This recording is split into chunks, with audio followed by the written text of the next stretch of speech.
Sur la rive droite du fleuve Niger, une vaste opération, dénommée Borkono, est en cours depuis plus d'une semaine sur l'ensemble des fuseaux de la zone d'opération NIA. Cette opération vise à neutraliser les groupes terroristes responsables des violences, à détruire leurs bases et à rétablir la sécurité dans la région. Les premiers résultats sont importants. Plus de 50 terroristes ont été neutralisés, dont plusieurs dans leurs refuges détruits lors des opérations. Des moyens logistiques utilisés par les groupes armés, motocyclettes, vélos et divers équipements ont été saisis. Plusieurs campements terroristes ont été localisés et détruits. Par ailleurs, des centaines de têtes de bétail volées ont été récupérées et remises aux autorités compétentes pour restitution à leurs propriétaires. Un accent particulier est mis sur le démantèlement des sites d'orpaillage clandestins, identifiés comme une source majeure de financement du terrorisme. Ces sites ont été évacués de force, leurs installations détruites et les puits définitivement rebouchés afin d'empêcher toute reprise des activités illégales. À travers l'opération Borkono, les forces de défense et de sécurité entendent frapper durablement les capacités financières et opérationnelles des groupes terroristes, sécuriser les populations et restaurer l'autorité de l'État. L'opération se poursuit conformément aux directives du commandement jusqu'au retour complet de la sécurité et de la stabilité dans la zone. À l'est du pays, pour le compte de l'opération Nelewadole, les forces de défense et de sécurité poursuivent sans relâche leurs actions contre les groupes terroristes. Une offensive est actuellement menée dans la zone de Toumour, malgré les difficultés du terrain, afin de prévenir les enlèvements de citoyens et de sécuriser les populations. Le 6 janvier, les actions conduites ont permis de neutraliser un terroriste dans la localité de Bagué-Kiessa. Une arme de type AK-47, 3 chevaux ainsi que divers effets appartenant à des éléments de Boko Haram en fuite ont été récupérés.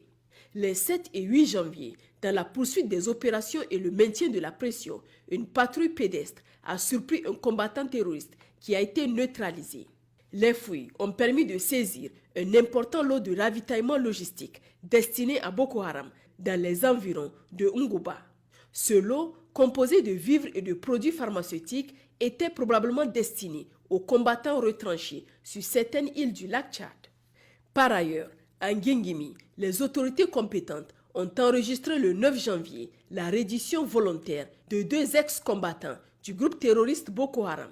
Cette capitulation est saluée par les autorités comme un signal encourageant de la dynamique de désengagement en cours. Aussi, les autorités exhortent les compatriotes encore engagés dans les groupes armés à renoncer à la violence, à faire preuve de sens patriotique et à rejoindre la voie de la paix, de la réconciliation nationale et du vivre ensemble. Le 11 janvier 2026, aux environs de 12h30, les forces de défense et de sécurité ont procédé à l'arrestation au marché de Nguingimi d'un individu identifié comme ravitailleur de Boko Haram. Il était en possession de 30 litres d'huile moteur destinée aux éléments terroristes ainsi que d'une somme de 135 000 naira. L'intéressé a été mis à la disposition de la brigade de gendarmerie de Nguingimi. Le même jour, dans la soirée, un autre complice de Boko Haram a été interpellé à Toumour. L'individu était recherché depuis 1 an pour soupçon d'implication dans des enlèvements contre rançon. Les opérations se poursuivent afin de garantir la sécurité des populations et de rétablir durablement l'autorité de l'État dans la zone. Au nord du pays, sous la juridiction de l'opération Garkwa, les forces de défense et de sécurité poursuivent leurs actions de lutte contre la fraude et les activités illicites. Dans la mi-journée du mardi 6 janvier, un détachement des forces de défense et de sécurité en mission de patrouille dans la zone de Tabarkat a intercepté 3 véhicules de marque Toyota transportant des individus impliqués dans des activités de fraude. En provenance d'un territoire voisin, ces véhicules acheminaient du carburant frauduleux destiné au marché de Tabarkat. La cargaison saisie est estimée à 105 bidons de 60 litres, soit un volume total de 6 300 litres d'essence. Par ailleurs, le jeudi 8 janvier 2025, au cours d'une mission de reconnaissance menée sur l'axe embouchure-Amzaguer, les forces de défense et de sécurité ont intercepté un véhicule transportant une cargaison de carburant estimée à 130 bidons, soit 3250 litres d'essence, ainsi que 6 téléphones portables contenant des images compromettantes. Le véhicule, les passagers et son contenu ont été saisis et remis aux autorités compétentes pour les besoins de l'enquête.